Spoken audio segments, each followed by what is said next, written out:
Hello friends, કેમ છો? જય શ્રી કૃષ્ણ. આશા છે કે તમે બધા મજામાં હશો. અને અત્યારે પવન છે પણ ઠંડી નથી. તમે જોઈ શકો છો કે આ રેબિટ સામે આવી રહ્યું છે.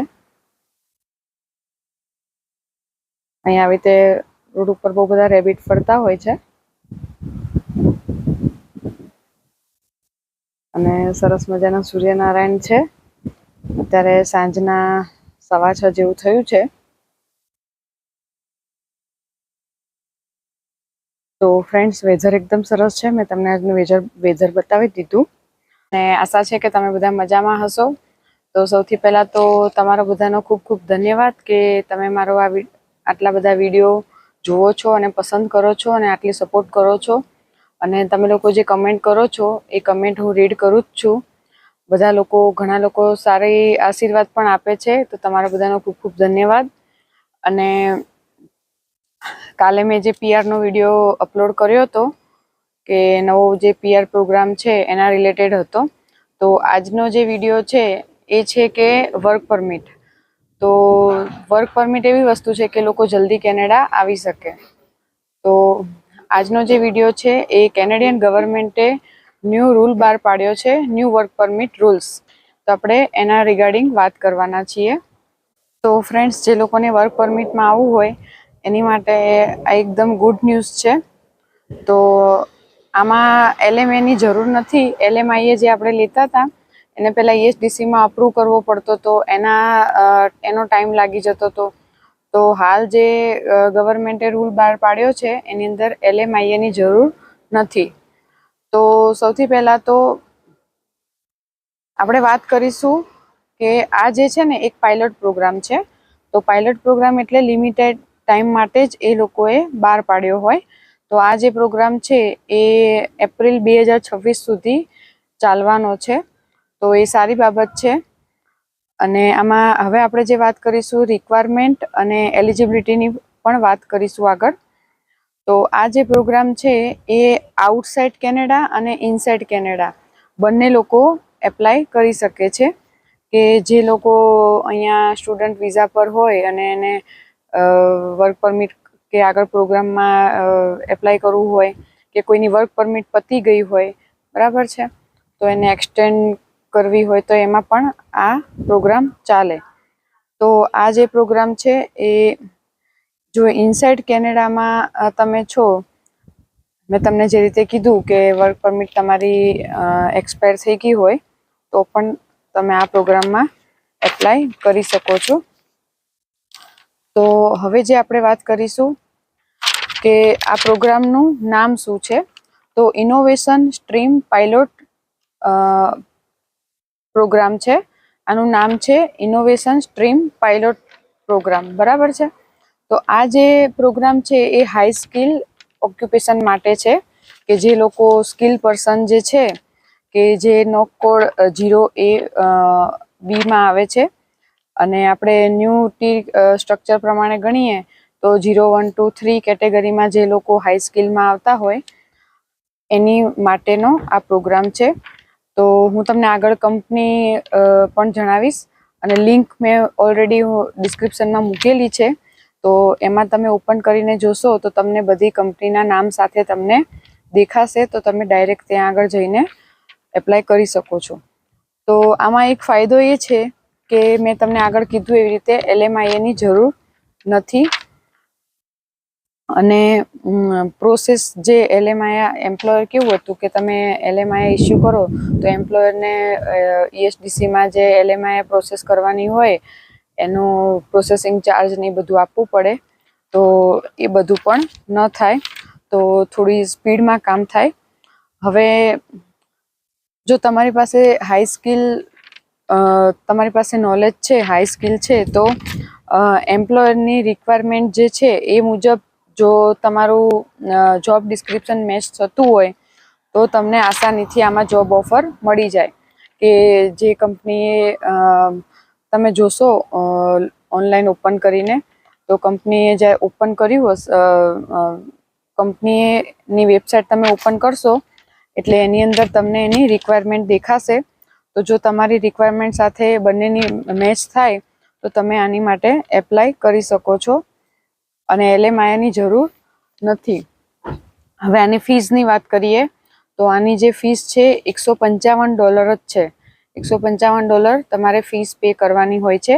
અને પ્રોસેસિંગ ટાઈમ પણ બહુ જ ફાસ્ટ છે કે હાલની કન્ડિશનમાં તમે જોશો કે વર્ક પરમિટમાં 4, 5, 6 મહિના સુધી વિઝા નથી આવતા હાલની કન્ડિશન પ્રમાણે. પણ આ જે નવો પ્રોગ્રામ છે એમાં તમારે વિધિન 2 to 3 વીકમાં તમારા વિઝા આવી જશે. અને આ પણ એક ગ્લોબલ સ્ટ્રીમ સ્ટ્રેટેજીમાં જ આવે છે એટલે પ્રોસેસ ફાસ્ટ થશે. હવે આમાં સૌથી મોટો બેનિફિટ એ છે કે જે લોકો મેરિડ લોકો છે એને એના સ્પાઉસને પણ ઓપન વર્ક પરમિટ મળશે.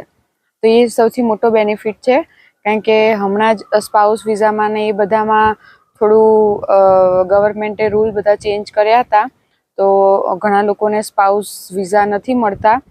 તો આ એક બેનિફિટ છે કે જો તમે મેરિડ હોય તો તમે આસાનીથી સ્પાઉસ વિઝા પણ એપ્લાય કરી શકો છો, એમને ઓપન વર્ક પરમિટ મળી શકે છે.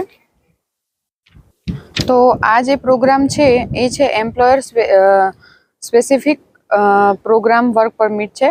તો આમાં LMI ની જરૂર નથી. પણ આ જે પ્રોગ્રામ છે એ ગ્લોબલ હાઇપર ગ્રોથ પ્રોજેક્ટ છે. એટલે GHP પ્રોજેક્ટ શું છે એની લિંક બી હું તમને અંદર આપી દઈશ. તો આખી લિંક તમે ઓપન કરશો તો આખી ડિટેલ તમને એની અંદર દેખાશે. તો આ જે છે એ તમે ઇનસાઇડ અને આઉટસાઇડ કેનેડા બંનેથી તમે એપ્લાય કરી શકો છો. એટલે એ બહુ સારી બાબત છે. હવે આમાં અમુક કંપની જે સિલેક્ટ થઈ છે એ કંપની મેં જે તમને કીધું કે લિંક આપી છે એમાં તમે ઓપન કરશો તો એમાં આસાનીથી તમે જોઈ શકશો અને તમારી પ્રોફાઇલ પ્રમાણે પણ તમે સર્ચ કરી શકશો.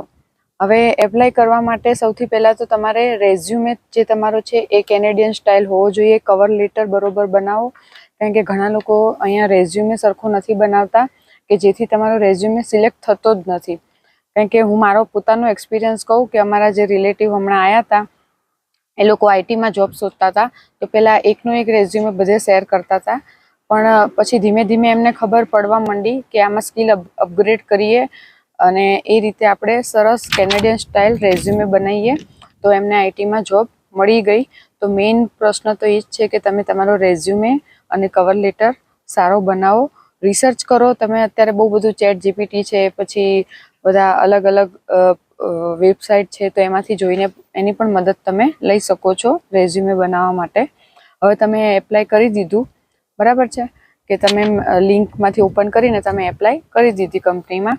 તો હવે તમે એમાં ફોલોઅપ લો કે ભાઈ મેં આ તારીખે તમને એપ્લાય કર્યું છે, તમારે થોડોક ટાઈમ વેઇટ કરવાનો. જો રિપ્લાય ન આવે તો તમે એ જે તે કંપની જે નામ છે એને ગૂગલમાં સર્ચ મારીને એની કંપની ઓપન કરો. એમાં કરિયર પેજમાં જાઓ, એમાંથી બી એપ્લાય કરો. પ્લસ તમે લિંક્ડઇનમાં કનેક્શન બનાવો. એમાં જો કનેક્શન બનાવો ને તો એની અંદર એના HR શોધો, એનો રિક્રુટર શોધો. એ શોધીને તમે ડાયરેક્ટ પણ એમનો કોન્ટેક્ટ કરી શકો છો.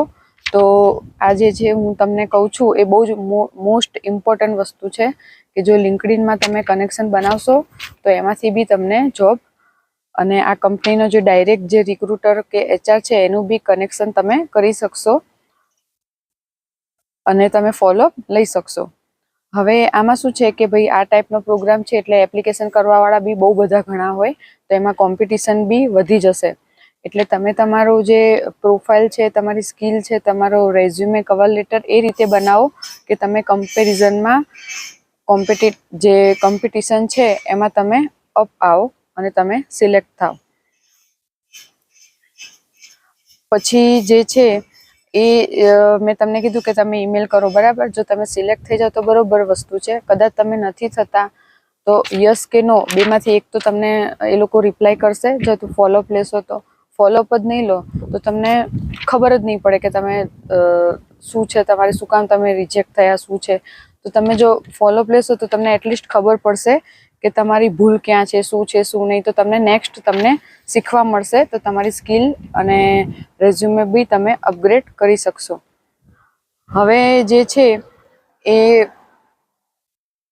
કેનેડિયન એક્સપિરિયન્સ તમારો જે છે આમાં વર્ક પરમિટમાં 1 વર્ષનો થઈ ગયો, સપોઝ તમે સિલેક્ટ થઈ ગયા, તમે આવી ગયા, બરાબર, તમારા સ્પાઉસ બી ઓપન વર્ક પરમિટમાં આવી ગયા અને તમે 1 વર્ષ અહીંયા જોબ કરી, તો તમે પીઆર માટે પણ એલિજિબલ થઈ શકશો. તો એ બહુ સારી બાબત છે કે પીઆર માટે પણ એલિજિબલ થઈ શકશો. અને મોસ્ટ ઇમ્પોર્ટન્ટ વસ્તુ, ફીસ બી ઓછી છે અને પ્લસ તમારું જે પ્રોસેસિંગ ટાઈમ છે એ બહુ જ ઓછો છે કમ્પેર ટુ અધર. હવે ઇમ્પોર્ટન્ટ વાત જે છે એ ફ્રોડ. તો અત્યારે આજકાલ કન્ડિશનમાં તમે જુઓ છો કે બહુ જ ફ્રોડ થાય છે, તો ફ્રોડથી બચો.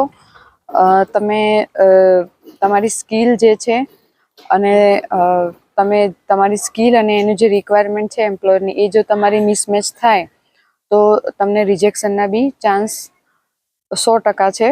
તો તમે પ્રોપર રિસર્ચ કરીને પછી તમારી એપ્લિકેશન લગાવો કે ઇમિગ્રેશન ઓફિસર જે છે એ મિસગાઈડ ન થાય, એને એવું ન લાગે કે ભાઈ આ માગ્યું છે અલગ ને આ ભાઈએ આપ્યું છે અલગ. એ ન થવું જોઈએ. તો ખાસ જ્યારે ફાઇલ સબમિટ કરો ત્યારે પ્રોપર રિસર્ચ સાથે તમારી સ્કિલ અને તમારો એમ્પ્લોયરનું જે રિક્વાયરમેન્ટ છે એ રીતે કરો, તો જેથી રિજેક્શનના ચાન્સ ઓછા રહે. હવે એજન્ટની વાત કરીએ તો અત્યારે તાજેતરમાં આપણે બધા જોતા જોઈએ છીએ કે બહુ બધે ફ્રોડ થાય છે. લોકો કહે છે કંઈ, આપે છે કંઈ, બતાવે છે કંઈ અને હોય છે કંઈ. પહેલાં ફાઇલ મૂકવા જાઓ ત્યારે તમને એમ કે ના ભાઈ તમારા આટલા ટાઈમમાં આ થઈ જશે, બરાબર, અને પછી તમને 6 મહિના 12 મહિના સુધી બેસાડી રાખે, તમારી ફાઇલનું કોઈ અપડેટ જ ના હોય. પ્લસ તમને જીસી કી આઈડી પાસવર્ડ ના આપે. મેં લાસ્ટ વિડીયોમાં પણ કીધું હતું, એ ખાસ તમારે લેવાનું કે જો તમે કોઈ એજન્ટને ફાઇલ આપો છો તો જીસી કી લોગિન આઈડી પાસવર્ડ તમે માંગો, નહીતર ટ્રેકર બનાવીને આપો એવું કહો, તો જેથી તમારે ટ્રાન્સપરન્સી રહે. કારણ કે આમાં શું છે કે અમુક લોકોને તો ખબર જ નથી હોતી કે ઇમિગ્રેશનમાં ફાઇલમાં શું હોય છે શું નહીં. આ તો આપણે ધીમે ધીમે જ્યારે અંદર જાણીએ, ઊંડા ઉતરીએ, ત્યારે જ આપણને સાચી હકીકત ખબર પડે કે ભાઈ આ તો આપણે 2 વર્ષથી બેસી રહ્યા હતા પણ આપણી ફાઇલ જ કરી નથી. ઘણા લોકો બી એવા બી છે કે જે લોકો તમને એમ કે હા ભાઈ 2 મહિનામાં આવી જશે, 3 મહિનામાં આવી જશે, 5 મહિનામાં આવી જશે, પણ એકચ્યુઅલી એમને ફાઇલ જ ના કરી હોય, બરાબર છે. તો એ વાતનું ખાસ ધ્યાન રાખો. કારણ કે હમણાં જ હાલ જ તાજેતરમાં નોવા સ્કોશિયામાં બહુ બધું જે ફ્રોડ હતું એ પકડાયું કે ભાઈ ખોટી સેલેરી એ લોકો પાડતા હતા અને એની અંદરથી એ લોકો બધાને પીઆર ને એવું આપેલું હતું. એ લોકો ખાલી પે સ્કેલ પાડે પણ એકચ્યુઅલ એમના ખાતામાં પે સ્કેલ પડતું ના હોય. એ લોકો ખોટી સેલેરી સ્લીપ આપે ને એ ટાઈપનું, અને એ લોકો જોબ ના કરતા હોય તો પણ એમના ખાતામાં સેલેરી પાડતા હતા, એવું પણ બી બન્યું હતું. તો આ બધી બાબતથી બચો કે જેથી કરીને તમને આગળ ફ્યુચરમાં પ્રોબ્લેમ ન આવે. કારણ કે આની અંદર મેં સાંભળેલું છે ત્યાં સુધી અને ન્યૂઝમાં એમ વાંચ્યું હતું, તો એની અંદર બી એવું આવ્યું હતું કે જે લોકોનો પીઆર આવેલા છે એ લોકોને પણ એ લોકોએ ડિપોર્ટ કરી દીધા છે, પીઆર પણ કેન્સલ કરેલા છે. એટલે સમજી વિચારીને તમે ફાઇલ મૂકો. અને મેં તમને જે રીતે કીધું કે કોઈ બીને કંઈ બી વિઝિટર વિઝા છે કે સ્ટડી પરમિટ છે કે પીઆર છે કે વર્ક પરમિટ, કોઈ બી ફાઇલ મૂકો, કોઈ બી એજન્ટ જોડે મૂકો, પણ આપણે એટલા તો સ્કિલવાળા માણસ છીએ કે આપણને એટલી તો ખબર પડે છે કે ભાઈ આપણે જેમાં ફાઇલ મૂકવાના છે એના રૂલ્સ શું છે, એની ટાઈમલાઈન શું છે, એનું ફીસ કેટલી છે, એ બધી આપણે જાતે સર્ચ કરો અને પછી જ તમે બીજા ઉપર વિશ્વાસ કરો. કારણ કે બીજા ઉપર વિશ્વાસ નહીં કરવાનો, આપણે આપણી પોતાની જાત ઉપર વિશ્વાસ કરવાનો કે આપણે કેપેબલ છીએ, કે આપણને એટલીસ્ટ ખબર પડે છે કે ભાઈ શું ચાલી રહ્યું છે, આપણી ફાઇલ ક્યાં પહોંચી. તો ફ્રેન્ડ્સ, આ છે એક સરસ મજાનો ઇન્ફોર્મેશનવાળો વિડીયો. તો ફ્રેન્ડ્સ, આવા નવા વિડીયો અને નવી ઇન્ફોર્મેશન સાથે આપણે મળતા રહીશું. તો મારી ચેનલને લાઇક કરો, શેર કરો અને સબસ્ક્રાઈબ કરો અને કમેન્ટ બોક્સમાં જરૂરથી જણાવજો કે તમને મારો વિડીયો કેવો લાગ્યો. Thank you.